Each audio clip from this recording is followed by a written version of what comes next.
What is up, everybody, from our AT&T 5G virtual studio? Welcome on into group chat. I am Susannah Collins. That is Stephen Keel. How you doing, buddy? Susannah, I'm feeling great. Woke up feeling bright because it's been a busy week, right? Midweek games, transfers, all-star announcements, a lot going on. So I'm doing awesome. How are you doing? Yeah, same. Overwhelmed.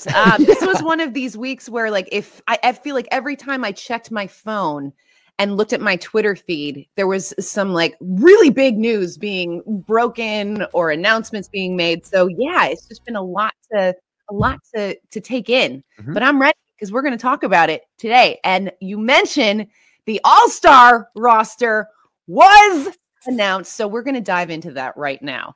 First of all, I loved the presentation of this. Props to our social team, whoever came up with this idea to kind of do like the Walk of Fame vibe. Love it. Very LA, very appropriate. But here's a look at the lucky athletes that made the roster: the forwards, midfielders, defenders, goalkeepers. But for us, we have discussed on this show the Pepe Train. Yo, choo choo! Choo! Pepe is in! And even better, the admin that promised to get the tattoo has delivered. According to the Twitter account. This guy is literally getting a Pepe Train tattoo on his forearm. It's out there. He was a pick from Bob Bradley, so this was a coach's pick. So this wasn't necessarily the fans getting him in, but it doesn't matter because he made the roster. Yeah, and the guy delivered. He delivered. Listen, a person of their word is fantastic. And I think, we all, when we first heard the story, we're like, yo, we got to push to get this dude in the game. And I think, some people might be, like, oh, it's gimmicky. Well, when you look at Pepe's play, it's not. He scored 8 goals. He leads FC Dallas in goals scored. He scored over 40% of their total goals. Yep. So he's having a great season. He deserves this spot. And I just cannot wait to see the final product of this tattoo. It looks like it's going somewhere on the forearm-ish area. I think that's where the location is. But we saw the picture that I was going to be kind of, drafted after. I'm just anxious to see what the final product is, because listen, this is for life. It wasn't subtle. It was not a subtle design at all, but I love it though. I love it. What's the guy's name? I think his name is Edward Coton. Thank you for you. Listen, you are a man of your word, and this respect is great. that. I cannot wait for the final pictures. I know. Final pictures of this Pepe's face on a train coming through. Very good. So very good. But we also talked about Keel, the young guys that had a real potential to make this roster, and we saw that come to fruition. We have got, as we mentioned, Pepe, Cade Cowell, who was a commissioner pick, Daniel Shallowy, who is, I believe, the first homegrown player from SKC to ever be named to the MLS AllStar roster, and just so deserved. They are having incredible seasons. Daniel Shallowy scored another goal on Wednesday night. This guy is just on fire this year. So this is really, I love seeing the mix of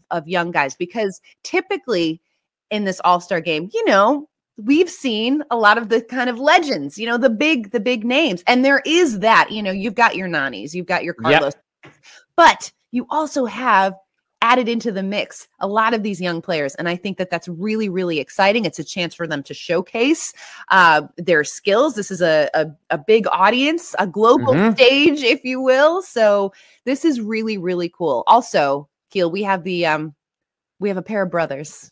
Bros. We got the first brothers ever to be named to an MLS AllStar roster in Christian and Alex Roldan, which is awesome. There's just a lot of cool storylines with this. I love it. I love there's so many storylines, and I just keep going back to Alex Roldan, his story of basically, end of 2019, goes in, Schmetzer, Garth Lagerwey say, look, we're not going to pick up your option. He comes back as a trialist in 2020, earns a spot, and just boom, skyrockets to where he's an all-star in 2021. These are awesome stories, and what a year he's having. So that's so cool. And I think you mentioned this group. It's a good mixture of young and veterans. But I think probably this year more so than any other year is there's always going to be gripes of who's on it, who's not on it. But I think you look at this group and you're like, yeah, this is a solid. Everyone deserves to be in here. Yeah. No doubt there's going to be snubs. And I think that speaks to the quality of MLS and where we're at is just there's so many good players and so many people deserve to be on there. I think for me, you even look at the goalkeeper position, right? You know, oh, man. It's just stacked with talent. Brad Stuver got done dirty. Brad Stuver, you know, I think he's probably top of the list of people who think should be in there. Yeah. He's got the stats to back it up. He passes the eye test. He just comes up with big save after big save. You can also say Andre Blake, Jonathan Baum. The list goes on and on. So I think that is there anyone for you that you're like a little snub that you're like, man, I really, really think or wish they would have been in the All-Star? I mean, I think because I was looking for, I mean, we mentioned Brad Stuver, obviously. I think, like he had a really strong case for it. Alex Ring, another one like who has been absolutely outstanding. I think Caden Clark was another young guy that could have been in the mix. I don't know. I mean, there's, like you said, like there's a bunch of guys who are having really, all these really guys, incredible seasons. Right. That's the thing is all these players, you know, for variety of reasons are having great years. And you're like, if they were in the All-Star game, you're like, that's solid. So, but great group of the 28 players right now should be pretty fun to see. It will be. You know what else is going to be fun to see? Ooh, yes. The Skills Challenge. The 2021 MLS Skills Challenge presented by AT&T 5G. And we talked about it last week. We have the Skills Anywhere Challenge. Okay. So this is what this is all about. Okay. So ahead of the MLS Skills Challenge presented by AT&T 5G, F2, those guys, the trick shot guys who are like massively popular, millions and millions of followers worldwide, they are issuing an open challenge to fans and players everywhere to go out and show off their best and most creative skills attempts at the shooting challenge presented by AT&T 5G or the crossbar challenge presented by Gillette. So this is how you do it. Okay. You record your best attempt at either one of those challenges. You upload your video to Instagram, Twitter, TikTok, you tag at MLS, and then you use the hashtag Skills Anywhere and hashtag contest. And then 2 lucky submissions are going to win an all expenses paid trip to MLS AllStar. So I suggest you get in there. The challenge runs through, you have until August 15th to do this. And I think, so I have some ideas for myself. Not that, I mean, I'm going to AllStar. So I, you know, like that's on MLS's dime because I work for the league. Correct. Thank you, MLS. So really, this is more just for my own pride. But I have some ideas. Okay, what I could do just to kind of, you know, get people involved, kind of show. And I'm at the lake house, right? And so I'm trying to integrate some sort of like boat scenario. Yes. So I've got some ideas. So stay tuned. I'm just going to put that little nugget. You are the inspiration, so to speak, because you can't, obviously working for the league, you can't win this, but you can win it by just inspiring others to maybe be a little bit more creative. So listen, I hear skills, I hear boat, I hear lake house, and I think that trifecta is gonna be amazing. I could come up with something. It's gonna be great. I have seen you and your skills, and you were a former pro. Like you are legit at this. So I feel like you could put out something pretty dynamic as well, Stephen Keel. Right. You know, and that's I've been trying to, I think I might stick a little bit more traditional. But just a park with a goal. But listen, I feel like now that I'm like, yo, if you got boats and props and like, lakes involved, I don't think just me going to my local park down here is going to cut it. So now I feel like you've almost inspired me, and maybe I got to raise the bar. You are raising the bar. And that's what we need to see from everybody is think outside the box and just go try it, right? You only need that one take. That's all you need. Take. Yeah, exactly. It could take you 50 tries, which it will likely take me. But just that one time. Do it, y'all. Okay. We mentioned it at the top of the show. It was a crazy busy week. We already talked about the AllStar roster, but this was like transfer deadline madness. Okay. Madness. Yeah. So there, I mean, I feel like every team was kind of making moves at some point, but a big one, and this was interesting because it was two teams that were playing each other. Jeremy Ebobisse traded to San Jose. Now Portland was playing San Jose. This was on Wednesday. $1.167 million in GAM over 2 seasons. Now, Portland will retain 15% sell on that clause on any fee over that San Jose gets. So that's pretty interesting. But Jeremy, this one makes a lot of sense to me. Like I feel like he is a true number 9. Okay, San Jose needs a number 9, and in Portland, he was kind of playing out on the wing, and I feel like this is just an opportunity for Jeremy Ebobisse to really shine in the position that he is most suited for. And so I feel like this is a win-win for both teams, right? Yeah, listen, I think it's a win for both teams and the player. Portland, like you said, they get a ton of money, help manage their books, balance with the cap and everything. And they're moving a player in a position that they feel comfortable with their depth. Felipe Moore is there. The DP Yaroslav Nietskoda should be back soon from injury. So I think I think for Gavin Wilkinson, this was a business decision. Yep. I know Portland fans are not too happy, which is understandable. You see what the type of player Jeremy was on the field, what he does off the field, and rightfully so. I think for Portland, that's a lot of money for a player in a position that they feel good at. San Jose, like you said, they're getting a great player, a great person, someone that can play in the middle, up front. And I think his pressing ability, his high work rate, is going to mesh well with Matias Almeida's defensive scheme. So I think that's a natural fit. And then I think you look at for Ebobisse, the player, I think this is a good move. Yeah. He gets to play at the number 9, hopefully that he's been wanting to. I think he's going to continue to develop his game, which will hopefully lead to opportunities with the U.S. men's national team. Exactly. Because I think this is good. He hasn't really been able to showcase his full potential playing in the position that he has been playing in Portland. And I feel, and you know what? Guess what? We need some number 9s on the U.S. men's national team. Let's add to that depth chart, please. Let's go. And Jeremy Ebobisse, we've seen just the flashes of brilliance and what he's capable of doing. So I am super excited to watch him in San Jose. Yeah. And also you kind of touched on it. He is an awesome human being. Just an incredible person, and what he has done to raise social awareness, to inequality, is a huge part of the Black Players Coalition, and just really not afraid to use his voice and his platform. And I respect him so very much. So San Jose getting a good one. I understand why Portland fans are sad to lose him, but this is a good thing. This is a good thing for all parties involved. Also worth mentioning, Stephen Keel. Yes.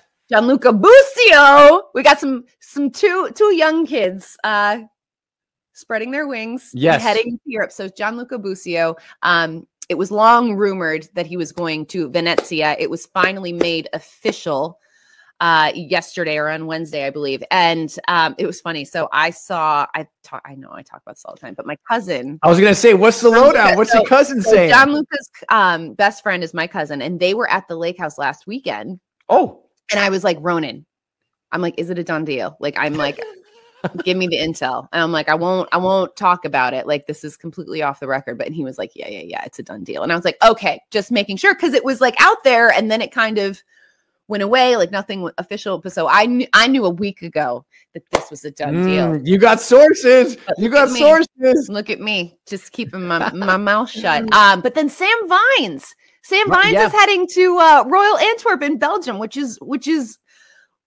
I just love this. I love this. I know people get sad when the young guys like flee the copa. It's like, and Tejan Buchanan, there's rumors now that he might be going to Club Brugge. I don't know. Like, this is a good thing, people. Yeah, I think it's, and we've started seeing it pick up more and more over the last couple of years that MLS they're a player in the world market, right? players are obviously incoming, but obviously players are outgoing, and the fees that these guys are attracting and gain was it $6 million for Gianluca? Unbelievable. And I think it's even, I think I read that there's possibly more bonuses that are very achievable for him, which will drive that number up. So good business for Peter Vermes and Sporting Kansas City. But yeah, so I think it's good. It's good business for these clubs when they sell these players. They get a lot of money that they can hopefully invest back into the club and bring in other players and everything. So MLS is in the world market buying, selling players. It's a good thing for sure. It's awesome. It's awesome. You love to see it. Okay. We saw something for the first time on Wednesday. P.S. The Wednesday games have just been insane. Yes. Absolutely insane. Bonkers. I'm so here for it. But on Wednesday, we saw it's the second Copa Tejas match of the season, but the first time that these two teams have faced off, Austin and Houston. Okay, so this is a little Texas rivalry, and we'll touch on the Copa Tejas in just a second. But this was a really, really fun game to watch. And can I just say, Austin got 3 goals from their DPs. Yeah, finally, Tomás Pochettino, the Argentine. Lot of expectations from this guy heading into the season, and he had not scored a goal, but he scored 2 in this game. And so you have to feel like that bodes well for Austin. And I'm sure he probably felt the weight of the world lifted a little bit from him, because when you're a DP, a lot of eyeballs on you and the expectations are very high, and they were for this guy. So I'm happy for him. Dominguez scored. And this is interesting. I read this after the game. So Matt Beasler, who is Austin's captain, he said that Pochettino this week, he had like a little pep talk with him, and kind of said you need to step up, for Matt Beasler to kind of and then he said, and he responded very well. Love it. And so that's a captain doing the captain's job, being like, hey man, I know this hasn't been easy. I know you're struggling, but we need you to perform, man. And then look what happened. Look at that. That's what good players do, right? You're saying, I need you to step up. Okay, I'll go back a brace, So, right, huge win for Austin. Houston, always going to be tough. You go down, they get a red card, and they play 70 minutes down a man. That's going to be tough. But Austin, like you said, you get goals from your DPs. Your first win since July 1st, so that was a much needed 3 points. And look, there's different ways, teams can play. You can counter press, you can play a possession. There's a variety of ways, but the good teams all have an identity, and they all have an identity that the players, 1, understand, and 2, buy into. And I think when you look at this Austin team, you can see what Josh Wolf wants to do with this squad, and you can see that the players know what they need to do and embrace it. So that's a great building block. I think the one piece that's been missing that isn't anything crazy and it's easy to see is scoring goals. They haven't had that final touch. They've only scored 13 goals in the season, lowest in MLS, but they've gone out, addressed that, and they signed their DP, Sebastian Drusi. So they've gone out, hopefully gotten the goal scorer. That's one piece, and I think they're not where they want to be in the standings. But when you look at the team, and they play some beautiful soccer, the combinations, the movement, it's fantastic. They get that missing piece of the scoring goals. I think we'll see them climb the standings. So if you're Austin fans right now, I think you got to be pretty excited. Yeah, with that win. And then obviously your new DP coming in. Yeah, and you love to see that stadium rocking. QT. Oh, that place is. Listen, I haven't been there. No, me neither, and I'm dying. That place, I'm like, yo, I gotta go. This is it. Certain stadiums, you're like, you watch these games, and you just feel the energy. You're like, holy smokes! I know. I got to check out that stadium. It looks rocking. I need to be there. But so we mentioned the Copa Tejas, and Keel, I'm embarrassed to admit that I didn't even know that this was a thing. So this is basically all of the Texas teams. They have it's been created by the supporters of all of these Texas teams. So it is the Copa Tejas, so Texas Cup essentially.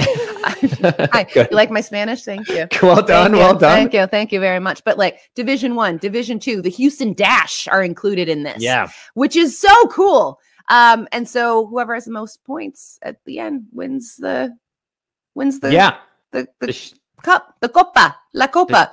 But it's really neat. I love that there's MLS, USL, NWSL. I mean, like it's all of the Texas teams competing for one thing, which is it's just unique. It's a really cool thing that I didn't know existed until our producer pointed it out to me. Thank you, Thomas. Right. We get to find out who's the best in Texas, which is a big when when I was with Dallas.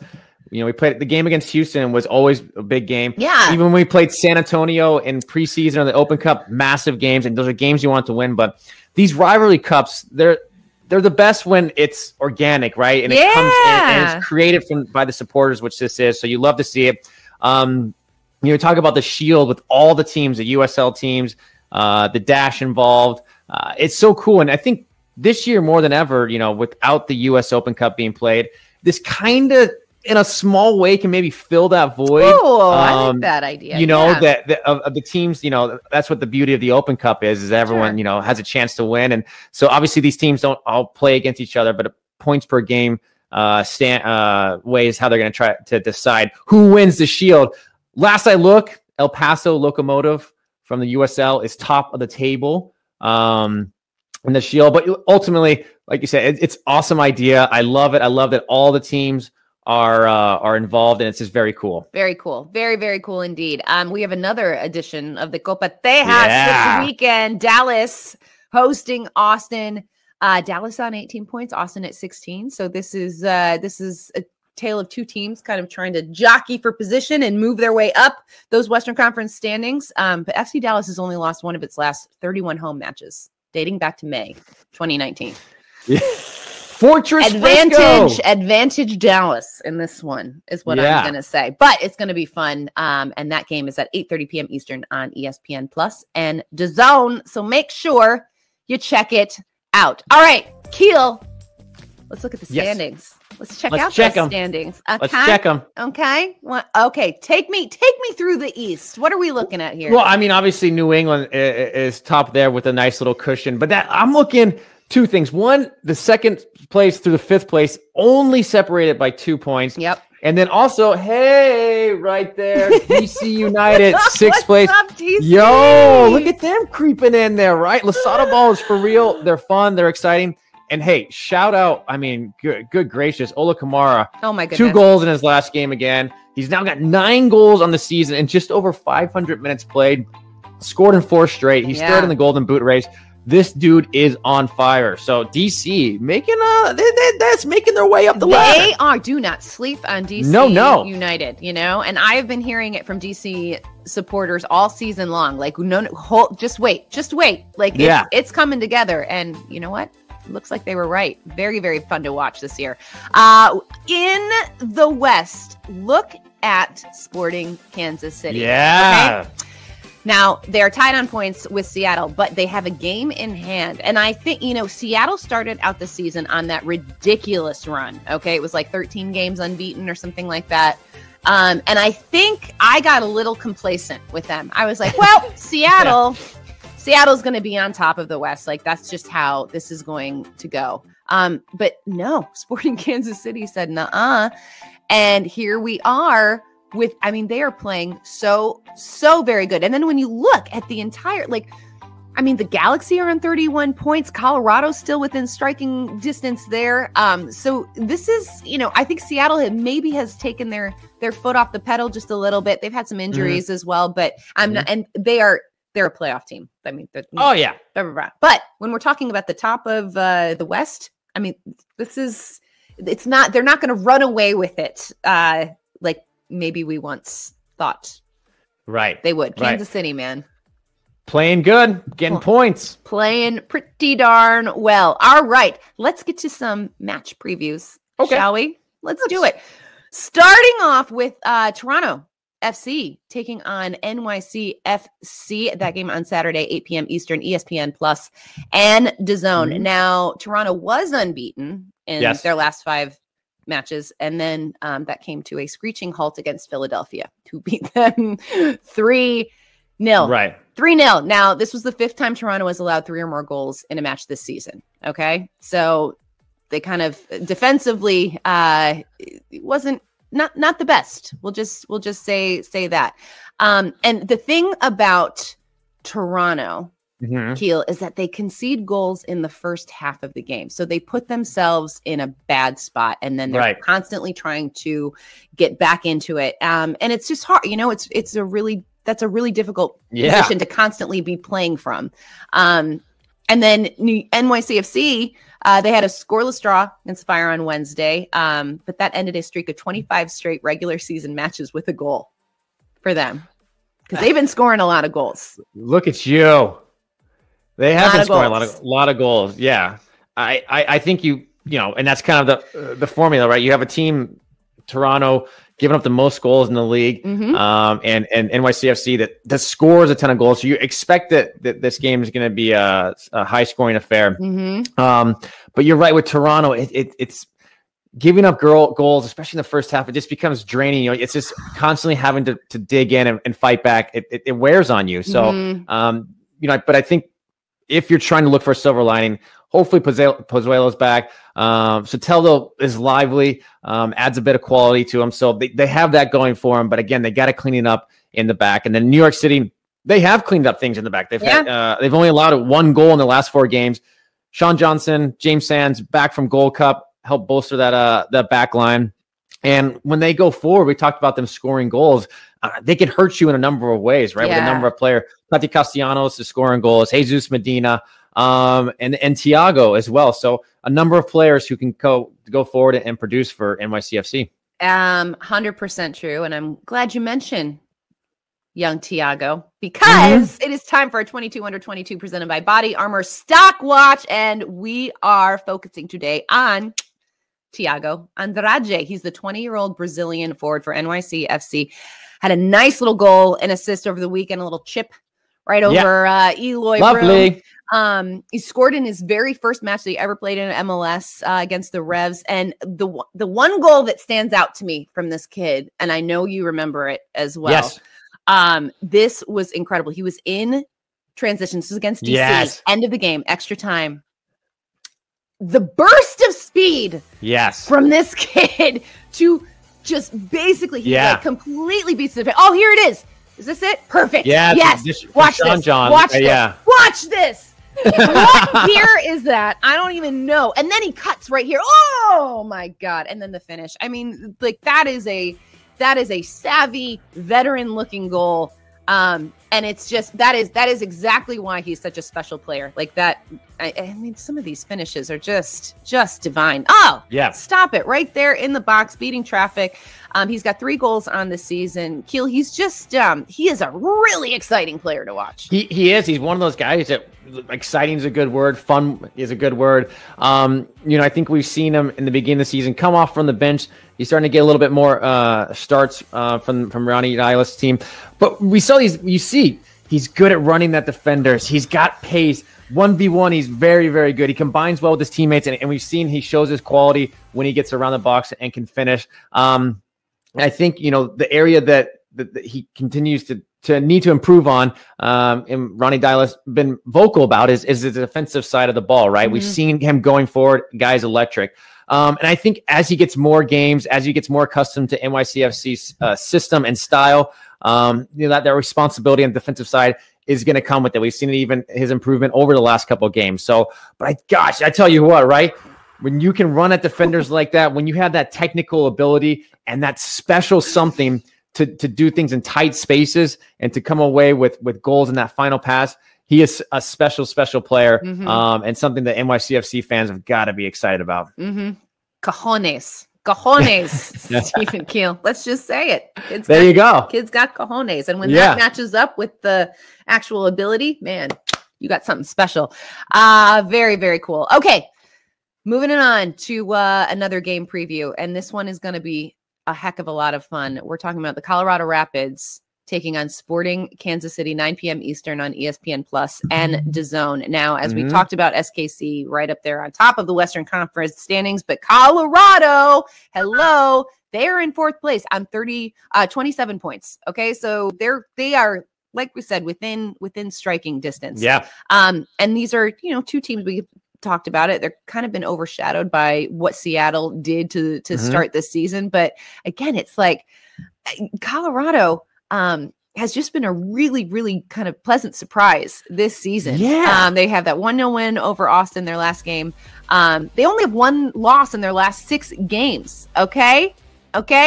So they're playing really well. We've already kind of talked about like SKC. They only have one loss in their last 7 games, but this is going to be a fun one to watch. Now, both teams lost some young players, as we mentioned, in Gianluca Busio and Sam Vine. So it'll be interesting to see how they fill those holes. But what are you excited about in this particular matchup? I'm excited. Well, starting with from Colorado's perspective, is that they're making some moves, right? We saw that Sam Vine's off to Belgium, but I'm excited to see what this team kind of looks like now that with Mark Anthony Kaye coming back in. We'll hopefully see him play. The return of Kellen Acosta and Jonathan Lewis from Gold Cup. So a lot of options for Robin Fraser. And it's a good options. And you don't want to call it a problem, but how does he integrate all these players and what does that team look like? So the team, Colorado, didn't have a midweek game. So we should see fresh, kind of hopefully a first choice lineup this weekend. So I'm anxious to see what that lineup looks like, especially in midfield for Robin Fraser. On the other side of the ball, for Sporting Kansas City, we talked about Daniel Shalhoub at length. Yeah. His dream season continues, right? Another goal, another assist against LAFC. He's tied for, I think, 10 goals in the season, tied for the second in the Golden Boot. But what I'm looking for, I got to give love to the defender, center backs, Andreu Fontas, who I think he's just been fantastic all year for Sporting Kansas City. He tackles well. He has timely interception, but he does so much for this team with the ball. His passing ability, how he can drive the ball forward, start the attacks. And we talked at the beginning of the show about players who maybe a little snub is the right word. Is I think he's another guy. Fontes is a guy who should have been or could be an all-star. And I think at the end of the season, if he keeps performing at this rate, we're going to probably see him as a best 11. So ultimately, I'm excited to see him play. But you have 2 good teams, number 1 versus number 4 in the West. Should be a very fun match. Should be. All right, let's take a look at the rest of the games on tap for you this weekend. We've got some fun ones, guys. As we mentioned, that Colorado Sporting KC match, 9 p.m. Eastern, ESPN Plus and DAZN. The Copa Tejas. There we go. Copa Tejas. Dallas and Austin, 8:30 p.m. Eastern, ESPN Plus and DAZN. And then on Sunday, New England, Philly, baby. That's going to be a really, really great match. 2 very good teams in the East. 6 p.m. Eastern, ESPN Plus and DAZN. And DC Montreal is going to be fun too. That's a tasty little one. Good. Yeah. Right? Yeah. Oh, yeah. I love these sneaky good matchups. That game, 8 p.m. Eastern, ESPN Plus, TVA and TSN in Canada, y'all. Once again, man, just a fun weekend of soccer to look forward to. It's gonna be great. It should, yeah. Listen, just get a nice meal, park in front of the TV, and enjoy all that MLS has to offer. Absolutely, that's what we're gonna be doing, guys. Thank you for tuning in. Enjoy the soccer. We'll see you next week, y'all. Good work of y'all right there. There you go. Very Tejas of you. Copa Tejas, baby. I'm all about the Copa Tejas.